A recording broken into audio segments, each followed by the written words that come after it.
Do you feel like you're always busy but not getting anywhere? If you're looking to change your life for the better, then you need to keep watching. In this video, we'll be looking at the best-selling book The One Thing by Gary Keller and J. Papasan. We will share the top 4 life-changing lessons from this book. It has helped millions of people achieve their goals by teaching them to simplify complex problems.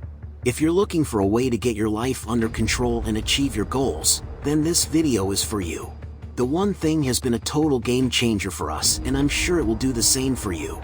Our first lesson is the domino effect. The domino effect refers to the idea that one small change can lead to a chain reaction of larger changes. The authors share an experiment in which one small domino had enough power to knock over nearly 5 million more dominoes. By understanding this concept, individuals and organizations can identify small actions that will lead to bigger impacts in the long run. Furthermore, having an awareness of how different elements are connected and how they will affect each other is essential for successful goal setting and achieving success. The domino effect in action is evident in the success of Steve Jobs and Apple. After Jobs left in the mid-1980s, Apple's stock price plummeted. Yet, when he returned to the company a decade later, Jobs set off the first domino through a series of strategic changes. This led to larger revolutionary changes in product innovation. Apple introduced one groundbreaking product after the other: the iPod, the iPhone, the iPad, the iMac.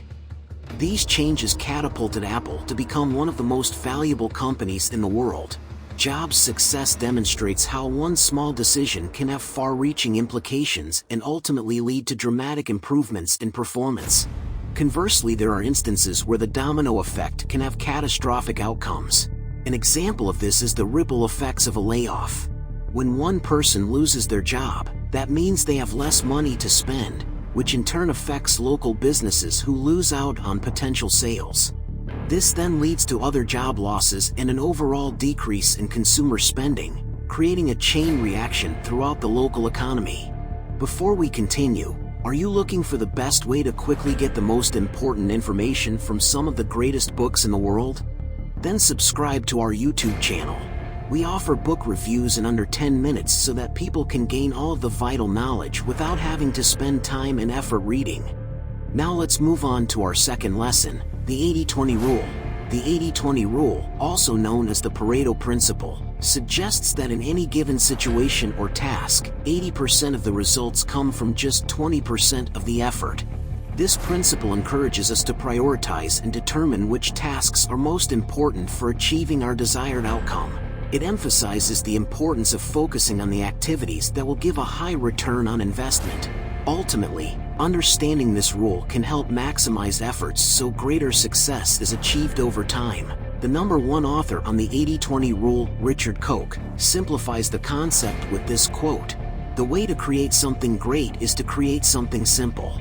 Many companies have been able to achieve tremendous success by focusing on its core products and services. Amazon strategically applies the 80-20 rule by dedicating most of its resources towards optimizing digital experiences for customers. This approach has allowed Amazon to provide superior service and quality while managing costs at the same time. According to insider intelligence, Amazon has over 40% of the US e-commerce sales. It is important to be strategic and focus your efforts, however this takes a lot of discipline, which takes us to the third lesson. Choose habits over willpower. Choosing habits over willpower is a key concept in The One Thing. Habits are specific behaviors or actions that become automatic with the passage of time. The book argues that forming and strengthening these habits is more effective than relying on willpower alone. Willpower is finite, meaning it can easily be depleted throughout the day. To further understand this concept, it's important to know how habits form and how they become automatic. According to Keller and Papasan, habits are formed by a 3-step process known as trigger, action, reward. First, there must be a trigger, a cue that tells your brain to start a particular behavior. Second, an action must be completed, the behavior you want to turn into a habit. Finally, there must be a reward, something positive that reinforces the behavior so it will become automatic. With this process in place, Developing habits instead of relying strictly on willpower is more likely to result in successful outcomes over time. Additionally, once you have mastered this 3-step process for one habit, it becomes easier to apply it to other areas of life where you wish to create new habits or break old ones. American journalist Charles Duhigg sums up this concept in one line: "The difference between who you are and what you want to be is what you do." An effective way to appreciate this idea is by looking at how billionaire Elon Musk approaches corporate culture in his companies. Musk has created an environment conducive to innovation and creativity through the use of habits and rituals. Musk leads a daily meeting with senior management, allowing for any issues to be addressed. All staff members are encouraged to take regular breaks throughout their day in order to refocus their minds and come up with new ideas or solutions. The executive team regularly checks in with managers across all levels of the organization, ensuring everyone is working towards common goals without relying on willpower alone. By building a corporate culture based on consistent practices, rather than individual motivation, Musk has been able to maintain his spot at the top. Musk chose habits over willpower, and this is why he remains one of the richest people in the world. Our fourth and final lesson is up next. Use productivity methods to protect your one thing.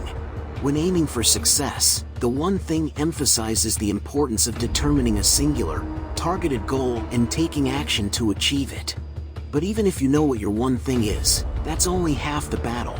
To really maximize progress toward those goals, Keller recommends identifying and using an appropriate productivity method, tailored specifically for reaching them.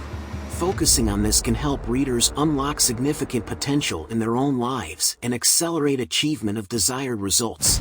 Time blocking is a productivity method outlined by Keller and Papasan that involves dividing the day into smaller chunks of time and dedicating those blocks to specific tasks. The prioritization matrix is another productivity method discussed. It involves plotting out tasks according to importance and urgency on a grid.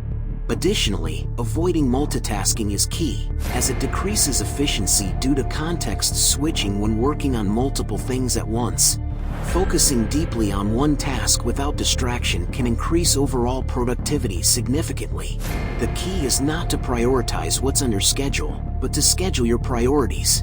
The One Thing by Gary Keller and J. Papasan is a book that has been very successful in helping people to understand how to simplify complex problems so they can achieve their goals. This is done through the use of various principles, including the Domino Effect, 80-20 rule, and choosing habits over willpower. All of these methods are important for anyone who wants to be successful in achieving their goals. If you enjoyed this video and would like to learn more about productivity methods, check out our previous video, How to Do Deep Work to Become a Successful Entrepreneur. Thank you for watching. Let's all make the world a better place together.